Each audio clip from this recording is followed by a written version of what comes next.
Mayong gabi ka na tong tanan. Atong sulayan ni pag-explain ang linog nga nahitabo ganiha. Okay? Akong datang gamiton ang sa USGS nga data. Okay. Makita nato diri mao ni ang epicenter. Okay, mao ni ang epicenter sa linog ganiha as measured by USGS. Ang daan bantayan na diri. Okay? Ang lugar nga daan bantayan na diri. Okay?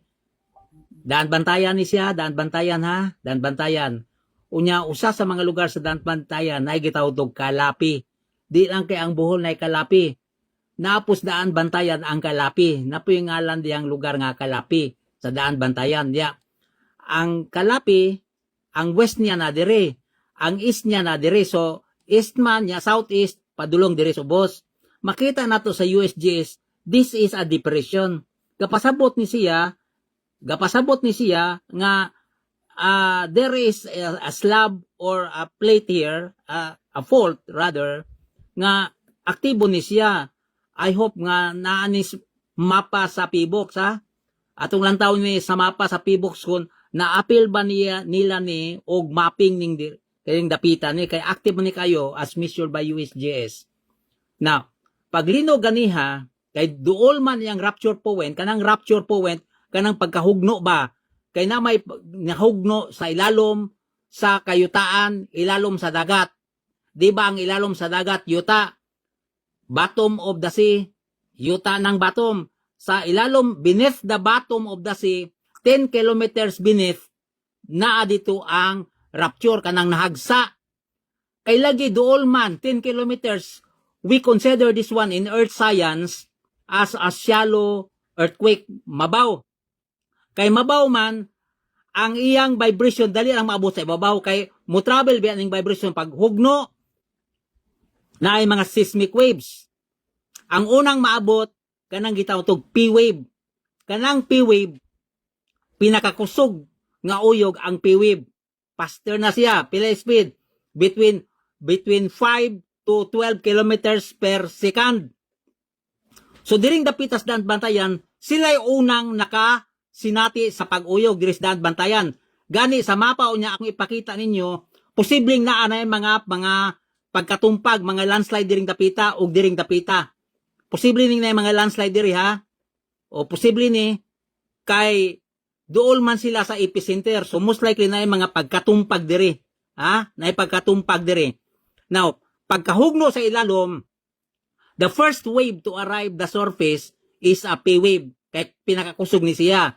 Kanang P-wave, ang iyang uyog, horizontal. Horizontal. Parallel to the floor of your house. Parallel to the surface of the earth. Horizontal ay ang pag-uyog. Horizontal. Now, ug maduol ka sa epicenter, ilabinis daan bantayan, ug sa Bugo City, duol mo diha, mga kaigsunan, ang inyong uyog, tulo ka klase. Unang maabot kanang horizontal, ana. Horizontal, parallel to the floor of your house, horizontal. Ana, pagkasunod di ana, ang moabot si S-wave.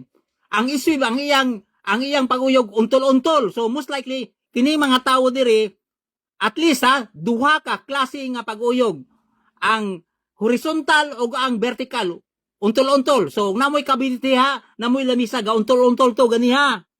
Unyag, pinakadool diri, gawas niya na, moabot na to si shear wave, si love wave, o si Rayleigh wave. Kining klasiya sa mga wave, mao ni very destructive kay maglukot-lukot ang yuta, mugawas ng tubig sa kayutaan. Magawas, pugon niya ang yuta, mugawas ang tubig. Okay, so, diring dapita, kusog ni diring dapita. Atong lang tawon tong usas akong gipadala ganihan ninyo, atong lang tawon to, unsa mga lugar nga posibleng adunay mga pagtumpag. Nangatumpag ang kilid sa bukid. Atong lang tawon, arita diri, kini. Muni akong gipadala nyo ganiha. Muni. Naadiri, muni epicenter. Kanang epicenter is the strongest, the point where the shaking is strongest. It is the point on the surface of the land where the shaking is the strongest. Ngano mang strongest ang shaking, ang pag-uyog sa epicenter. Rason. Tungod kay directly below the epicenter na diha ang hagsa. ug kanang point where the rupture happened, we call that the hypocenter. Some earth science book gitawag nag focus of the earthquake. Kanang focus of the earthquake is the rupture point. Unya ang USGS gitawag na niya hypocenter. Kusog ang rupture point na as hypocenter. And the surface directly above the hypocenter, we call that the epicenter. So kusog ang pag-uyog at epicenter. Nganong kusog? Because directly below the epicenter is the rupture point. We call that the focus of the earthquake, or USGS call that the hypocenter. Okay. So, kusog to siya kay mabaw ra siya. Shallow earthquake. Muto nahitabo sa Negros earthquake sa 2012, February 6. Mabaw gyapon to siya. Undersea po to, dias dagat. Ni-create to gamayng tsunami. Naatay mga records na naapo tay mga interview kauban sa akong asawa nga gatudlo po og earth science, geology, dias Norso. Ga-interview tag mga tao diha. And then one of the survivors sa ato putong interview kay natulog siya. Kay kining fisherman matulog maadlaw, linog alas 11 kapin man to. Pag-uyog, pag mata niya ngit-ngit kay nana sa ilalom sa dagat, kay yang balay tukob sa ilalom sa dagat, natumpag man. So mato siya. So diri na po ni ginagmay ning tsunami. Nani ginagmay tsunami diri ha? Depende sa direksyon sa iyang pagkatumpag, depende sa direksyon. Okay. Ari na ta diring dapita, epicenter ni siya. Ato ning padakan. Padakan nato ni aron ta balo unsa ni mga lugar nga kusog. Basta ang kusog diri kayo kining dapita kini. Kining kuluran ni kini atong padulan. Kining kuluran ni kusog ni kay diri dapita ha. So posible ni mga patumpag dili kusog-kusog po ni ha.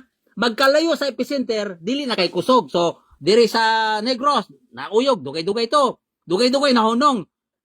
Ug dugay na hunong tong uyog sa Negros sa Cebu ug dugay to Bohol, dugay to mas dugay diri kay naay tulo ka klase nga seismic waves miabot diri, at least 3. Si P wave, si S wave og kato mga either love wave or the Rayleigh wave. Kanang Rayleigh og love mga apelyido nag mga earth scientists ha, mga earth scientists, apelyido na sila. Okay, si Professor Love o si Professor Rayleigh teaching earth science. Okay. Now, karon duol man ni unsa mga lugar ni ato ning padakan, unsa ni mga lugar atong padakan.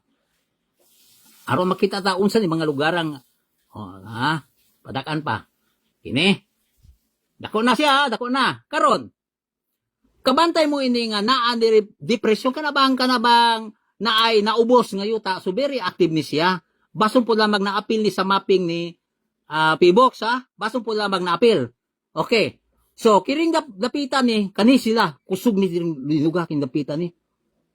Kusog ni kay sila ha. Daan bantayan ni ha. Daan bantayan ni, kusog ni kayo sila. O ang kalapin na diri, kusog ni kayo sila. Okay. So dugay na hunong ang uyog diri. Dugay na hunong. Posibleng maabot og tunga sa minuto or usa ka minuto.